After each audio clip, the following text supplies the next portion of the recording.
This is episode 69 of Our Modern Heritage, the Home and Family Culture podcast. And in this episode, I'm talking with Adrian Alita, and he is an acting teacher at San Diego State University. And he learned by accident that by teaching acting, he was actually teaching emotional intelligence. And there are a lot of awesome best practices in this episode of Adrian teaching me about the power of emotional intelligence through acting, by actually doing the thing that helps you to observe emotions in yourself and other people, to be kinesthetic, have kinesthetic awareness, physical awareness, using questions, using, spatial, understanding, comprehension, and things like that. And so Adrian talked a lot about how his acting experience has enriched his role as husband and father. And he's talked about how to respond when emotions are triggered and there are strong emotions, and how to teach to the whole child. And then he also talked about what we can do to help children recognize their emotions and their strong feelings, how to recognize when children are being reactive or impulsive, and how to shape that behavior. And then he also talked about something called backward design. And that's basically when you come together in a situation, if you're a classroom or a family, and you state what your intention is, what the outcome is that you want to accomplish through that meeting or through the vision that you have for a long-term goal. Great takeaways, great best practices in this episode about emotional intelligence. So I hope you enjoy listening as much as I enjoyed talking with Adrian. Adrian Alita and his wife, Hannah, homeschool their 5 children, ages 3 to 12. He is an associate professor of theater and head of acting in San Diego State University and has over 20 years' experience performing in various entertainment venues. His versatility in acting is immense, having done everything from being a SEAL trainer and a stuntman to Shakespearean and comedic roles on the stage. As the owner of Act Out in Class, he teaches emotional intelligence through drama workshops and shows teachers and mentors how to effectively do it themselves. You can contact him through Instagram at Act Out in Class or his Facebook page, Act Out in Class. Welcome, Adrian. Thanks very much for having me. So glad to have you. So this is so interesting, and I'm really excited to talk about this topic with our audience here, that this idea of teaching the emotional intelligence and how it impacts our family culture. And so, before we started here, we were talking a lot about this and how important this is for our family culture. And so can you tell us a little bit more about what emotional intelligence means to you and how you teach, a little bit of how you teach it? Sure. First off, it's not something that I was aware that I was doing. Mm-hmm. I fell in love with teaching when I was in graduate school for acting. And as I started teaching, I started getting feedback from students. This class shouldn't be called Acting 1. It should be called Humanity 101. Or I feel that I'm growing not just as an actor, but as a person. Mm-hmm. And then once I encountered the title of emotional intelligence, I realized, that's why students are reacting this way. We're not just talking about vocational skills. That's definitely part of it. Mm-hmm. But in my experience, my opinion, the best actors are the ones that don't just understand the craft, but understand the humanity that causes us to tell stories. And those compelling stories require that actors have an awareness of who they are and how they operate. And then as they're interacting with other actors, that requires that they have an understanding of what's happening in the other person, mm-hmm. to be able to observe this interaction and to affect it toward their goals. And so all of those things, that's exactly what is spelled out in emotional intelligence. Yeah. And so having all of that, I realized that, as weird as it may sound, my graduate school training for actor made me a better father and husband, mm-hmm. which is not at all what I signed up for. Right. But truly digging deeper and deeper into what it is that is happening in each of us individually as human beings and the way that we interact with one another, which is what makes us better actors. has truly affected me as a person and the way I interact with my wife and my children, my students, and everyone. Because you're able to observe and see what's going on emotionally. And so, because as an actor, you need to be able to see that so that you know because you gotta know how you look, right? As an actor, you want to be able to say, this is the character, this is the emotion that I'm portraying. And so you need to have that skill. Yeah. Well, there are different approaches to the acting. That is one way. This may be a bit tangential, but That's okay. I have found that for the majority of my students, it's not so much what they can't do. It's more of what's in their way. Okay. Most people already have everything they need in order to be a performer. Because when we were kids, we all pretended that the ground was hot lava. Immediately, without hesitation, without reservations, no judgment, we just played.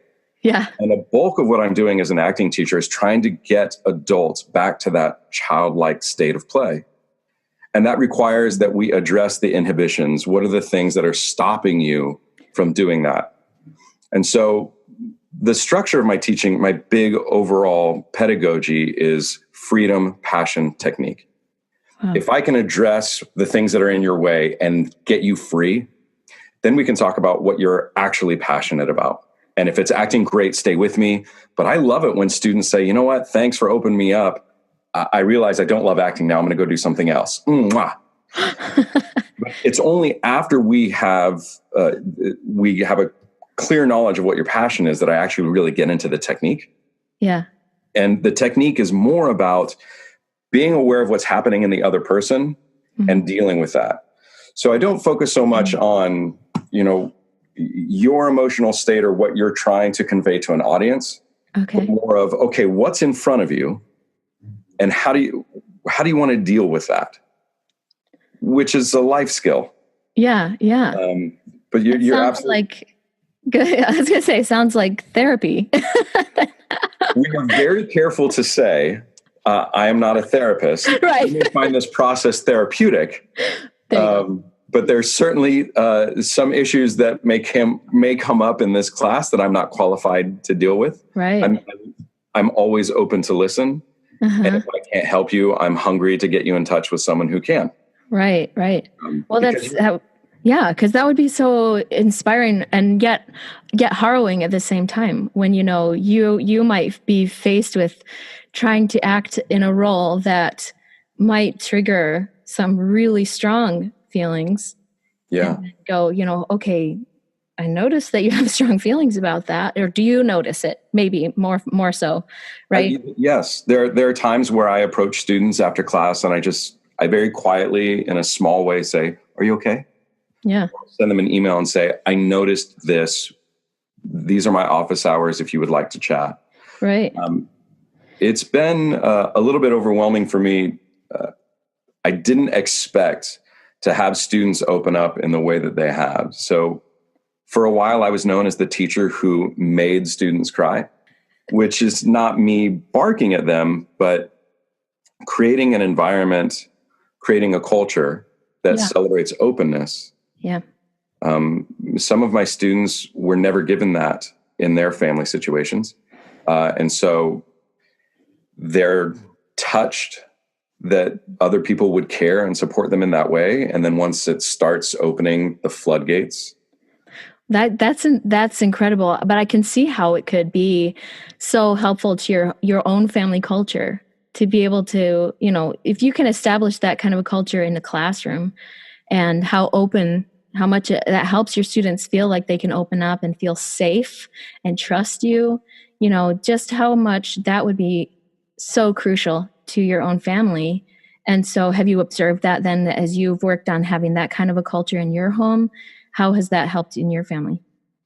So at this point, things are good, but all of our kids are under 12. Okay. They're 12 and under. And having worked with youth, I know that typically it's, the teenage years where they start pulling away from the parents and seeking out authority figures. So I would say that, yes, we have great relationships with our children, but they haven't quite been tested in the way that I know that they might be Right. coming up in the future. But I will say that I am a words of affirmation person. I love words. And I have found that with our kids, they are open to working with me on my level, that they're willing to talk about things with me because they know, Dad wants to talk. Mm-hmm. So I see the trust there, that there are times where I ask them questions and I know that they don't completely want to express themselves verbally in that moment, but they're willing to, because they know that that's what's needed in that moment for us to strengthen our relationship. Yeah. And I reciprocate. I left a note for my daughter. She went to play out in the snow, and I tucked a little note in her glove before she left. There was a time that my son was really angry, and he knew he was going to get in trouble because his behavior was unacceptable, and he knew it. Mm-hmm. And I could see that he knew it. The body posture, even though he was angry, he had that body posture of the breath, the hunched shoulders, the head down. And so I just walked, and he's touch. So I just walked over and I held him. I didn't say anything. That's me. Yeah. He didn't need that in that moment. It was just holding. So in that way, I can see that our culture is working. Yeah. Yeah. Well, there's a level of vulnerability there that I think that as parents, sometimes I think it's scary, right? To be like, because it takes vulnerability on our side too, to, like you said, like you know, to talk to them, to give them those words, or just to hold them, you know, when especially when their kids feel like they know they're going to be in trouble, but it's almost punishment enough when they know that they're in trouble and they know they've done something wrong. It took me a long time to learn that. Yeah. There are two things that have really been difficult for me to overcome in my growth as a parent. I was spanked as a child and just had more of a don't let kids get away with things. Right. And it took me a long time to break free of that, to look at my children and not feel like I had to punish them for wrong deeds, and instead and get away and move over toward discipline, teaching, not punishing, teaching. So that moment of hugging my son is an example of that. And then along with that, it took me a long time to be willing to apologize to my kids. Mm-hmm. But I found it's been huge to be able to say to them, hey, you know, just a moment ago when I got angry, that was wrong of me. Mm-hmm. I heard you arguing and I came in and I had no idea what was going on. I just reacted. And what I should have done, and what I've learned, is I have to model the behavior that I want for them. And that includes acknowledging when I messed up. Yeah, that reminds me of something you said a little bit ago, is that, you know, when your students come in and they have these strong emotions, you said that you need to hold the space for them to like feel what they're feeling.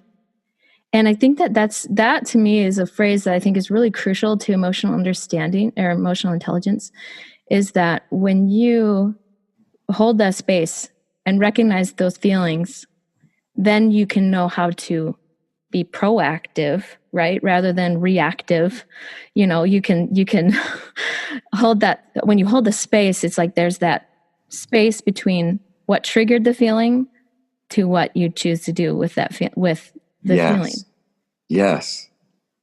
So is that basically like what, you know, when you teach this acting, or even with your kids, is that basically how you teach them about emotional intelligence? I think a lot of it is, so in theater, we learn by doing. It's a lot of project-based learning. Yeah. So, and because of their age, it's less of imposing curriculum on them, but letting them experience life, following their interests and passions, and then being on the side, ready to point things out. So some teachers, parents, they hold their knowledge like precious jewels, and then when they feel you've earned it, they dole out the wisdom. And that never sat well with me when I was a student. And so instead, I approach it like I'm a tour guide. and we're all on the same path. I just happen to be a little bit further along. And as we're walking, I just point out, hey, did you notice that?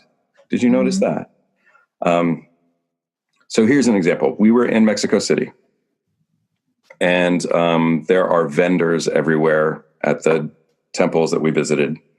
And one by one, I took my older children and I stopped them, and we just had a moment where it was just the two of us. And I said, will you please look at that vendor and tell me what that person is doing? Mm-hmm. And they would say, they're just sitting there. And I asked, how long do you think that they sit there? All day? Yeah, all day. Why? To sell stuff. And then I asked them, is that how you would want to spend your whole day? No, right? And I said, okay, so please look at that person when I tell you this. Your mom and I emphasize education and being willing to work hard so that you have different options.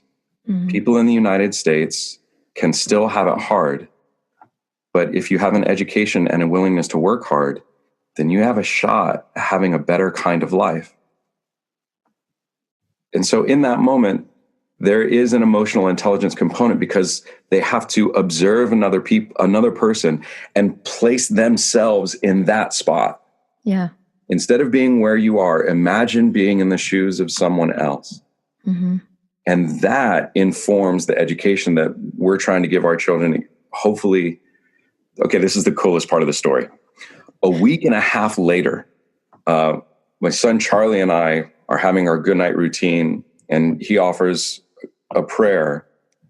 And I haven't talked about that day in Mexico City since, but in his prayer, he said, thank you that we don't have to sit selling things hoping that someone will buy it from us. Mm-hmm. And so that was evidence to me that that moment mattered. Yeah. Which is so hard for us as parents. There are so many things that we offer our children. We have no idea if they ever take hold. Yeah. Well, and that's something that I just the other night I was talking to my kids about this because there's a verse in the scripture of the Book of Mormon that says that preaching the gospel had a more powerful effect on the people than the sword.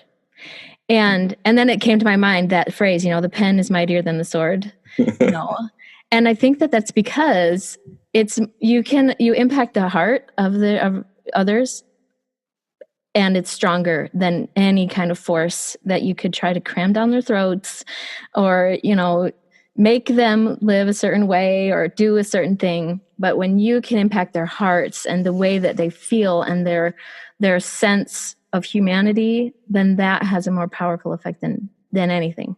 Agreed. It's really a heart education. That's what it comes back to, is like, you want to teach them like how to be human beings. Right. And so that's really powerful. That's awesome. I can see how this would teach the whole child too, that how like powerful it is because when like the force, this idea with the force is that you're only going to impact their brain, their mind, or if you just teach to the curriculum, then that's only going to, the definition of academic is not applicable, right? That it's just knowledge based.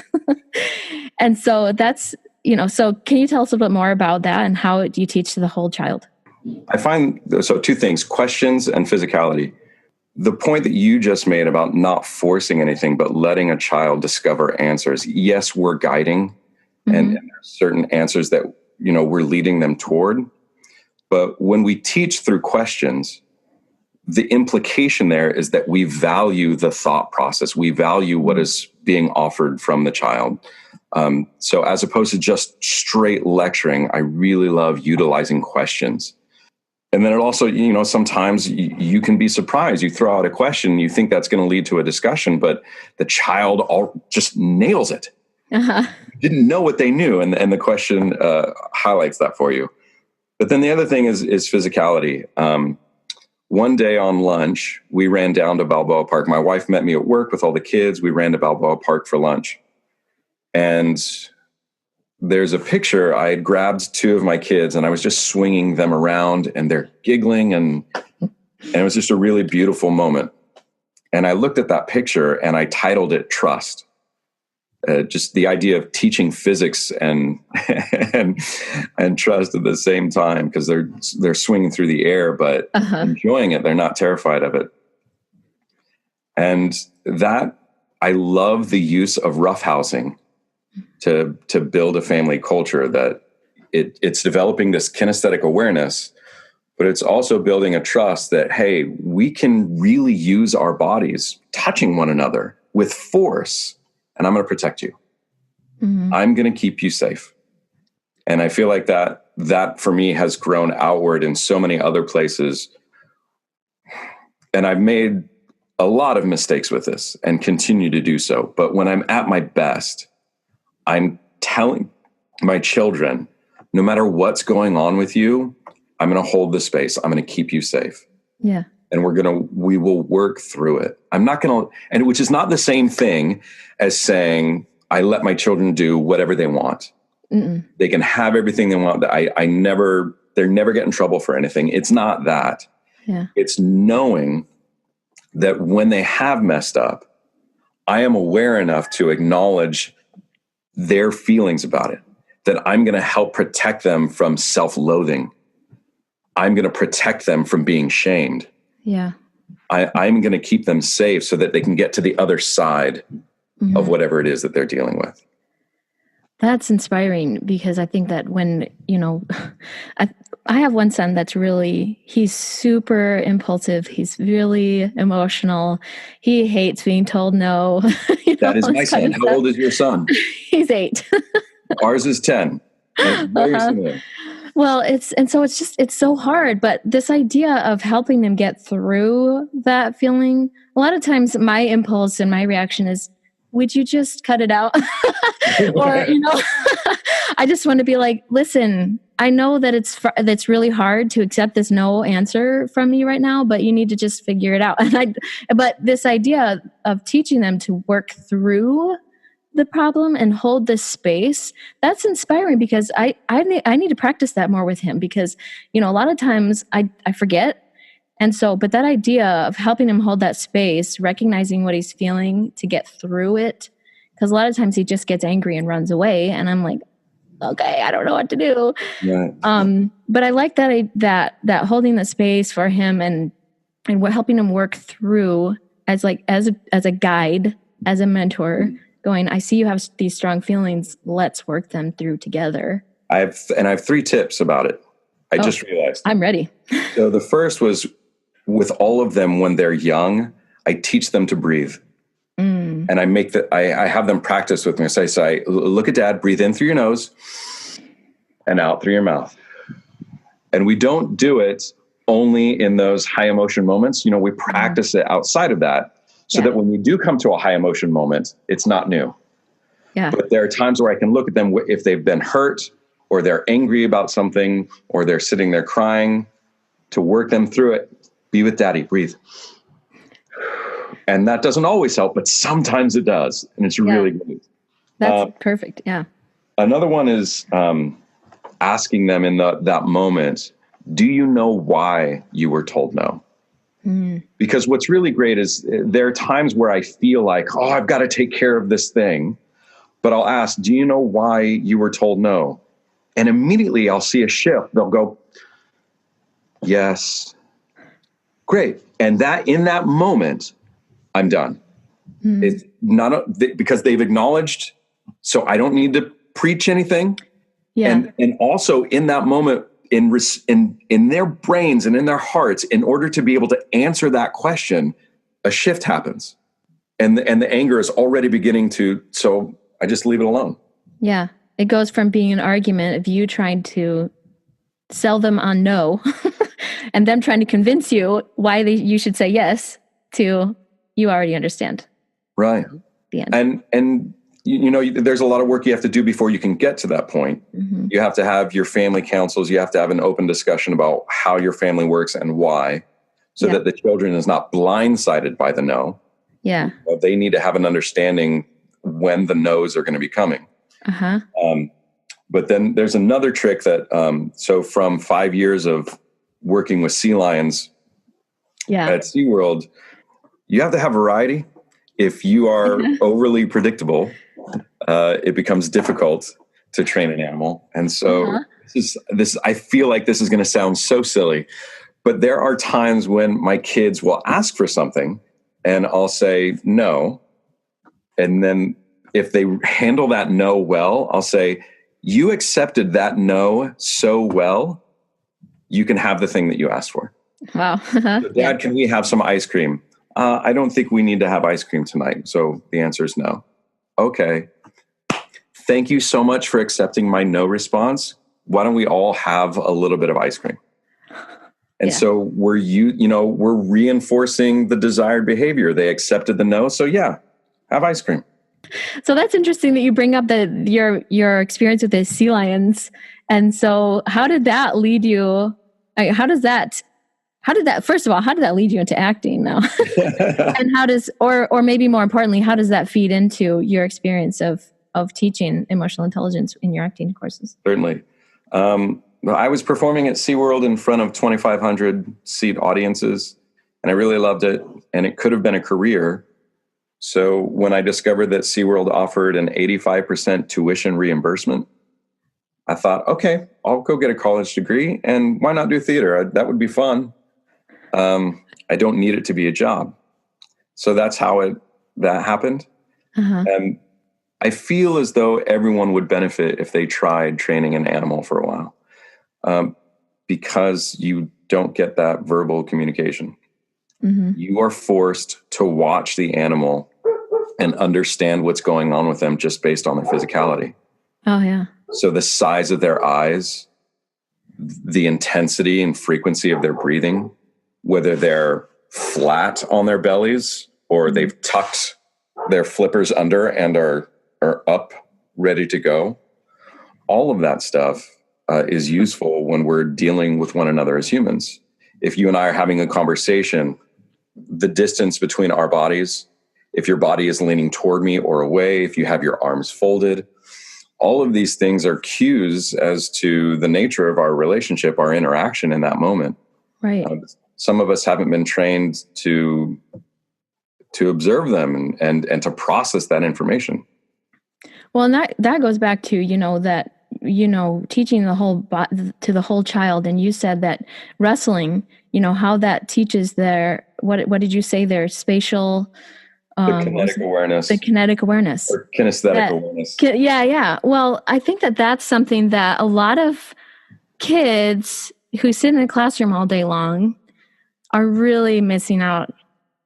And, you understood it and you learned it from teaching an animal. And maybe if there's no other option, your kids have to spend all day in school, then maybe getting a pet that they can learn that skill, that they could train, like a dog or something, that they could train or something like that. That would be a powerful resource to teaching that, because ultimately the goal would be let them get outside, let them use their body, wrestle with them, do those physical things. But because kids' lives are so limited, then what is the solution? It looked like you had something you wanted to say. Well, I was just, I just lit up because I saw that you were starting to talk about homeschooling versus traditional public education. And no matter what it is that your family is working with, you have to know that you cannot trust that everything you want your children to receive is going to be given them by someone outside of your home. If they're at public school, there are still things that if you are a member of any church, you can't expect that the values that you celebrate in your faith are going to be taught at public school. And so you still have work to do with your children after that. So as a homeschooler, yes, we do have a dog, and I trained our children on how to train him. So all of them know when you feed Jackson, he has to sit and look you in the eyes before you put the food down. And so it was just so cool seeing these really little children with a bowl almost bigger than they are, saying, Jackson, sit, eyes, and waiting until he looked them in the eyes before they gave him his food.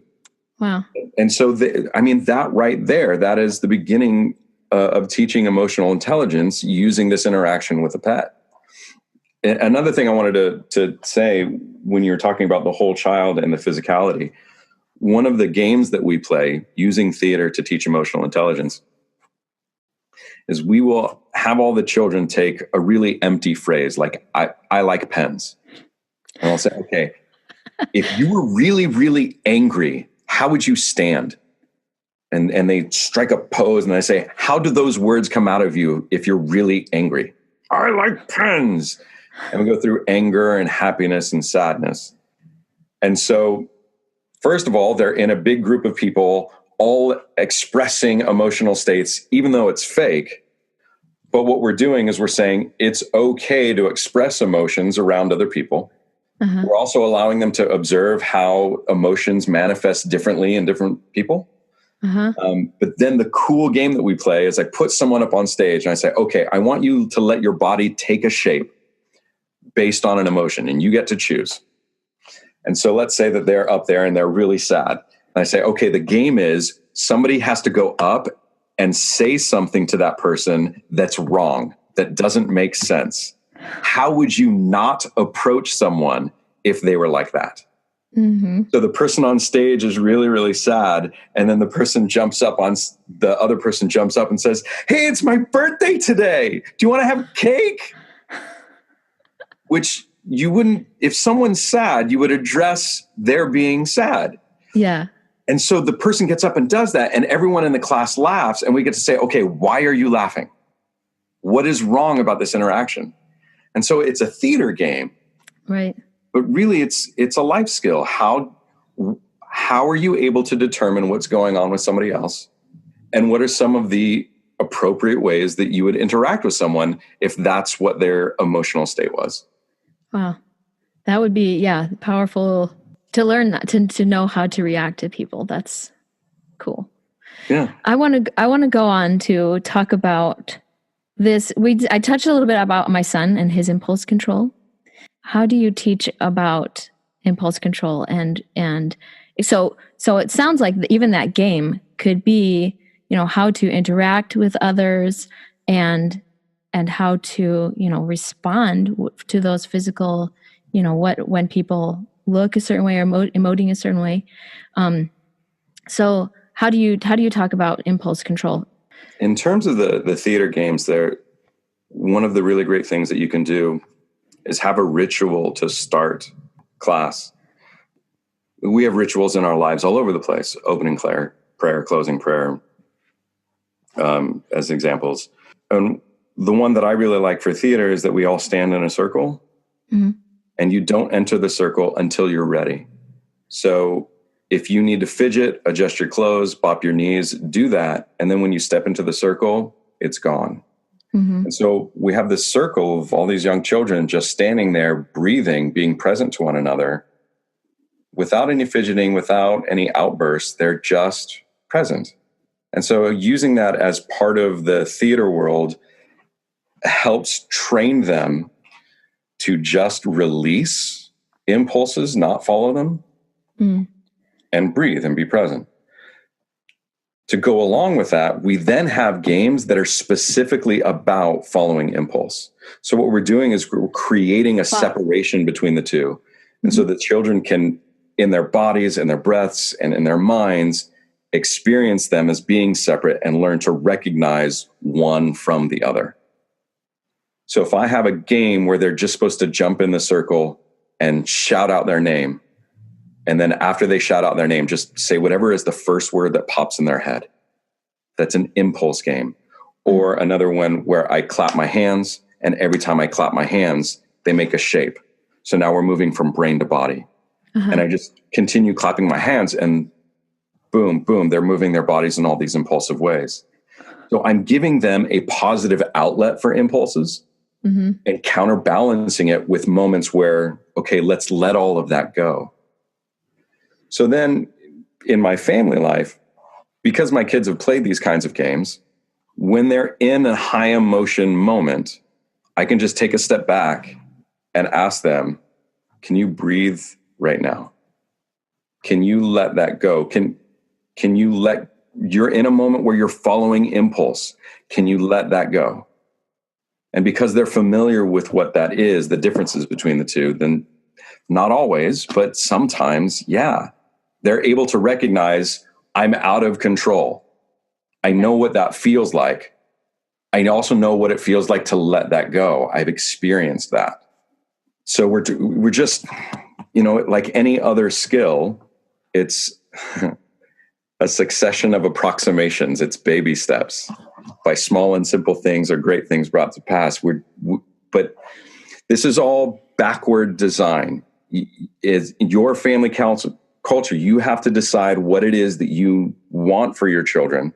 Mm-hmm. You have to know what that looks like and then say, okay, if this is the end result, what are the steps to get them there? Break it down to these different components and let's start training them now. Yeah. Build up to that. And you have to be ready to forgive them for falling short. It's another huge mistake that I've made so many times. Expecting the 6-year-old to act like the 10-year-old mm-hmm. because I've grown accustomed to the 10-year-old. Right. I forgot what the 10-year-old was like when they were 6. So I right. In addition to everything that we're doing as parents to train our children, we're constantly retraining ourselves. Totally. We have to put as much, if not more, energy into making sure where we need to be so that we can help get them to where we want them to be. Well, you brought up earlier that we have to model, everything we model for our kids is exactly the behavior that they, and also, I've observed too, because I have stress like everyone else, but when I'm particularly stressful, even if I'm not interacting with my kids while I'm stressed, they start acting out, and it's like, man, why are they making this even worse? And so that's when I need to be able to step back, calm myself down, get my impulses under control and be with them to try and reassure them that they're safe, that we're okay, and to not, just bring it back down and then model that behavior for them that I would want them to see or to do is that, when I'm stressed out, I would model how to do this, how to hold space, how to, not be impulsive and then demonstrate that to them so that I can be their guide to be able to show them how to do that. Yeah. So you brought up backward design, and that sounds a lot like family culture. Family culture is like finding, figure out what your vision is of what you want, the outcome of your family culture to be in the future, and then coming back to today and saying, what can I do? Can you tell us some more about that? What does it mean to you to backward design? For me, that came from animal training. If you want a sea lion to wave at an audience, you have to know what that looks like and then break it down and say, okay, what are the building blocks? What are the different steps to get to that? Because of that experience, I've always taught theater the same way. And this is now somewhat of a small revolution in universities and in academia that instead of, so there are seminars now about teaching teachers how to do this. Mm-hmm. Instead of taking everything and then just throwing it at students, you should actually sit down and say, what is it that I want the students to know to be able to do by the end of the semester? What from my repertoire actually serves that? And so that's this backward design. So it sounds kind of like having like a mission statement, kind of, that it's like, what the outcome you want to see and how to actually accomplish it. That's the word, the outcome. So in my world at the university, they're called student learning outcomes. Okay. By the end of the semester, the student will be able to fill in the blank. By the end of the semester, the student will be able to identify emotions in other people. By the end of the semester, the student will be able to express themselves both physically and vocally, either by following impulse or by responding to a memorized body of text. And so if you sit down with your family and you say, okay, with our children, they will fill in the blank. What is it that you want your children to be able to do? And the Boy Scouts that work this way, any organization that is run well is working this way. You have a vision for what it is, where you're trying to get them to. And then you break it down to figure out what needs to happen to get there. So years ago, we had a friend over, and she was preparing a homeschooling. What do you call? My words are failing. Yeah, so like an intro, a summit, or yeah. And so she's gathering information and her thoughts. And she said, Adrian, what's the most important thing you want to teach your children? That they're worthy of being loved. That was the first thing that came to my mind. And ever since then, that has been, I have to be really careful here because I don't want to feel like a fraud. Like I say these things and they're up here, and I know we don't always live what we know. So right. This is just an exclusive little bit of me talking about the thing, and it's all the most noble, positive things. But truly, I'm messing up all the time. But when I'm at my best, I can very clearly connect my behavior with that mission statement. I want my children to know that they are worthy of being loved. If they have that, they will be able to work through feelings of guilt without it leading to shame. Mm-hmm. They can deal, they will be open to repentance as opposed to self-loathing. Mm-hmm. If they are going to have faith in a Savior and believe that they're worthy of a loving Heavenly Father who has gifted them with a plan of salvation, it stems from them believing that they're worthy of being loved. And from my personal experience and experience working with youth in our ward, I know that that's a huge obstacle. Yeah. I've heard people talk about having faith, knowing that there's a heavenly family, knowing that there's a plan of salvation, but struggling to believe that it applies to them. Mm-hmm. Because how could he forgive me? How could he love me? Right. And so I believe that the best things that await my children as they grow will only be fully accepted by my children if they have a belief that they're worthy of being loved. Well, an idea that was shared with me, I was at a seminar and the leader shared how his kids are not his kids. Right. He is merely their shepherd. And that had a huge impact on me. And that's where the idea of holding the space came from. That none of my children, no one on this earth was put here to be what you need them to be. And so my job with the children is not to raise them in a way that satisfies me, but to hold the space and give them the skills so that they can carve out the life that will be satisfying to them. And there's a great book that I use. It's called The Inner Game of Tennis. Might sound like an odd title to use in a movement for actors class, but it's really wonderful. It talks about the different functions of the brain, that there's the part of your brain that has a really strong connection to your body that can watch somebody do something and then just do it. Mm-hmm. And then the other part of your brain that's like, well, wait a minute, are you sure you know how to do it? And that conflict that exists between us.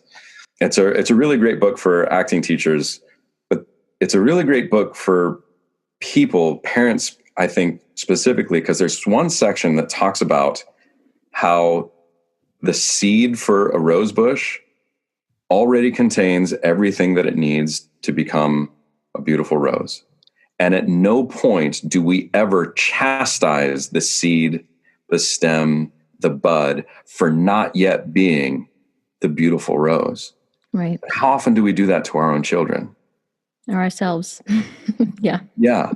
So those are two things that have really, again, when I'm at my best, influenced me to see my children as they are, to understand my role. And one thing I love about being a member of the church and also teaching arts is the parallel that we draw. Christ said, "Come follow me." He didn't say, "Okay, get your act together. Go work through your problems, go find forgiveness, and then come follow me." It's no, come follow me right now. Mm-hmm. Exactly as you are.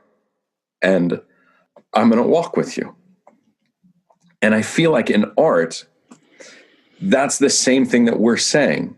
Give me what you got right now. You don't feel like you have to get things perfect. I want you to offer. I want you to be open right now. Give us what you got and we'll work with it. There's a great clip from Ira Glass on creativity. And he talks about how in the beginning, your stuff is not good and you know it. And the reason why you know it is because you have great taste. That's why you're doing the thing. And he says the only way to get through that is to just do a lot of work. And I think it's so wonderfully appropriate to life that wherever it is in life that we feel like we're struggling, we just have to put effort into it. We have to do more. That's the first and most important step. Because if we quit, we don't know how we're going to get to where we're going to get. But I can guarantee you that if you just stop, I know that you're never going to get to where you want to get. So the last thing that you were also talking about, I think is really important. When I was called to serve with the youth, I knew that it wasn't my job to control their behavior. And I knew it wasn't my responsibility to make sure that they never messed up. My hope was that we were building strong enough bonds and planting enough seeds that when they did find themselves deviating from the path, that time would be shortened. Here's the analogy. This is the visual that struck me. Is we have these hardships in life, whether because of outside influences or from mistakes that we've chosen, and they hit us like a boulder. And the impact when we catch that boulder is so powerful that it breaks the bones in our arms. And every time we try to let go of that boulder, the pain from our broken arms is so intense that we just, no, I'm just going to hold it. Yes, I'm in pain, but letting it go hurts more. So I'm just going to sit here. And I feel like that's how life growth really is. That in order to move forward, you have to experience even more pain in letting go of that boulder.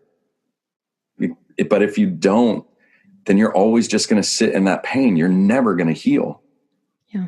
And having that understanding, I've done this with youth, and I'm grateful for the experience because I know at some point I may have to do it with our children. I've identified that they were in pain because of a mistake, because they were not where they wanted to be.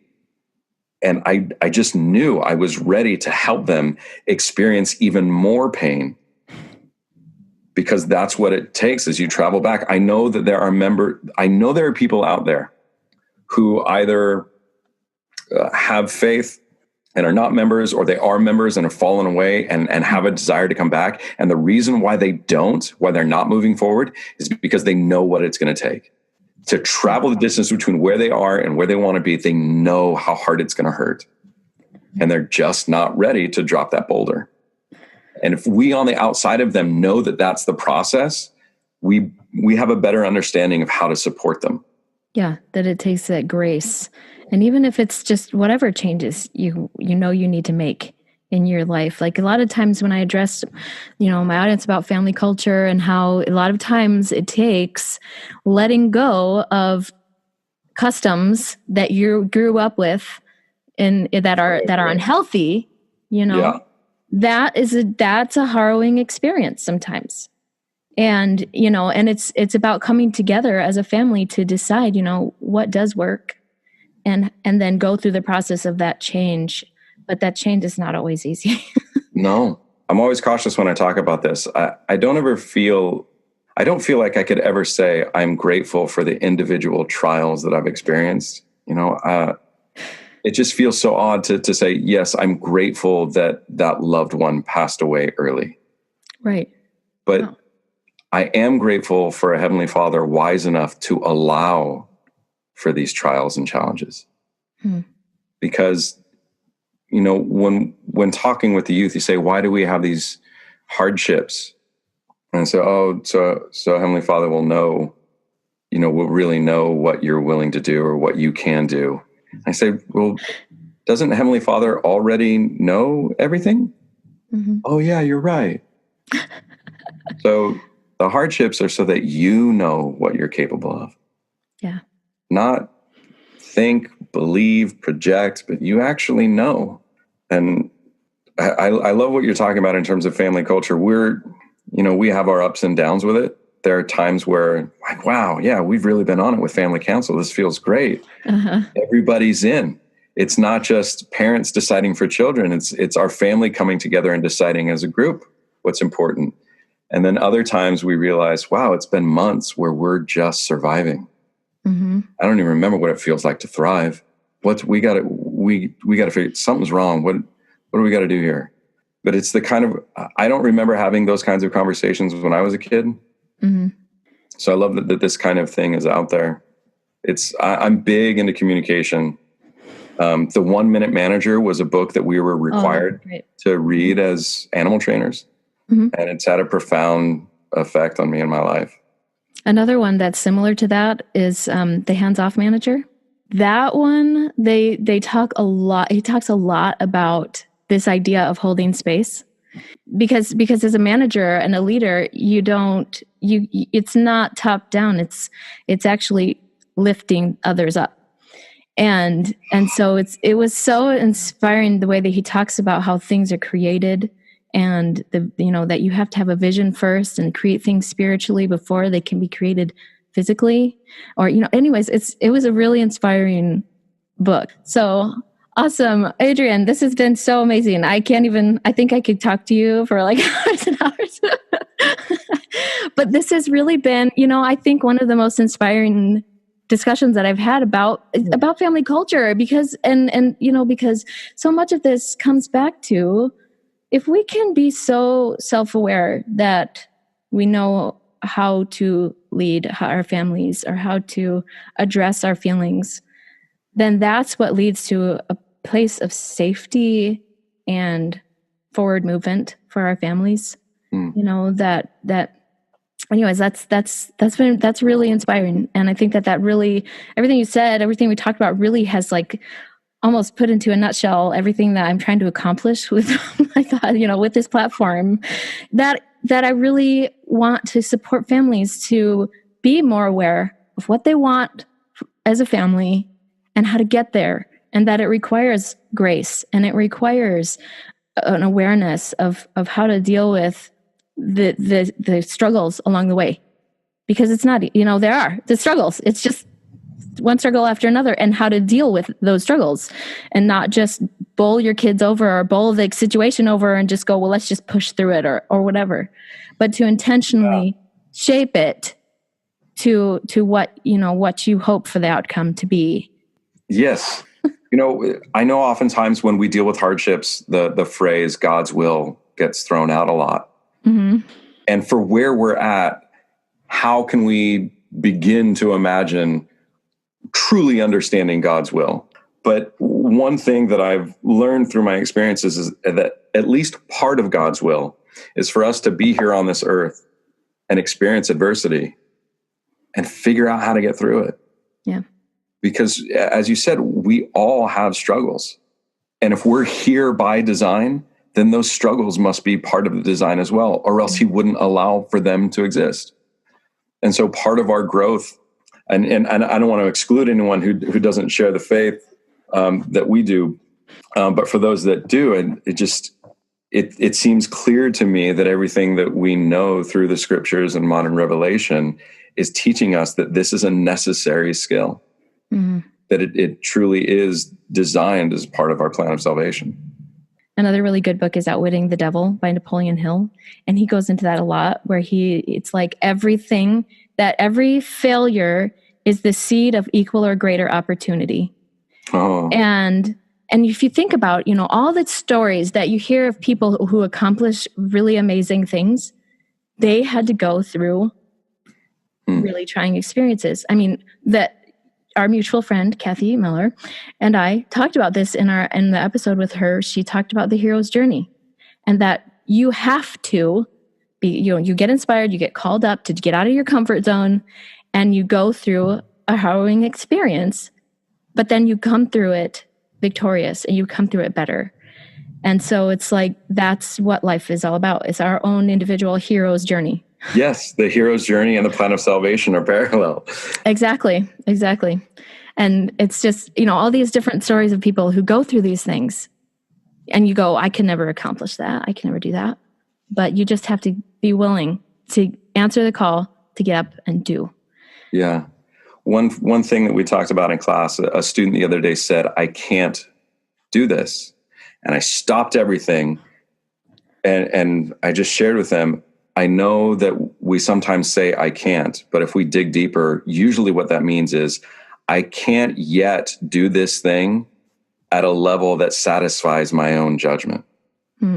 Once we recognize that that's the thing, then we can say, okay, well, let me just give what I've got right now, knowing that it's not what it will eventually be. Let me be willing. If you want to be great at anything, you have to be willing to be horrible at it for a while at the beginning. Thank you so much, Adrian.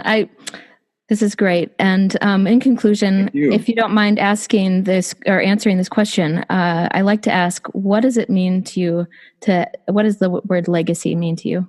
As you pose the question, I realize one of the reasons why we struggle sometimes between thriving and surviving is because we're not thinking about legacy. We're not thinking about what impact do I want my time to have on the people after. So as I think about it, one of the reasons why I am a teacher is I love it's such a humbling experience to be in the presence of someone when they awake intellectually or emotionally. And I think that my big picture dream is that after having shared those kinds of experiences with other people, they'll be hungry to share it with others. Awesome. Thank you so much for being on my show, Adrian. It was such a delight. I love chatting with you. So Adrian wanted me to add something about his answer about what legacy represents to him.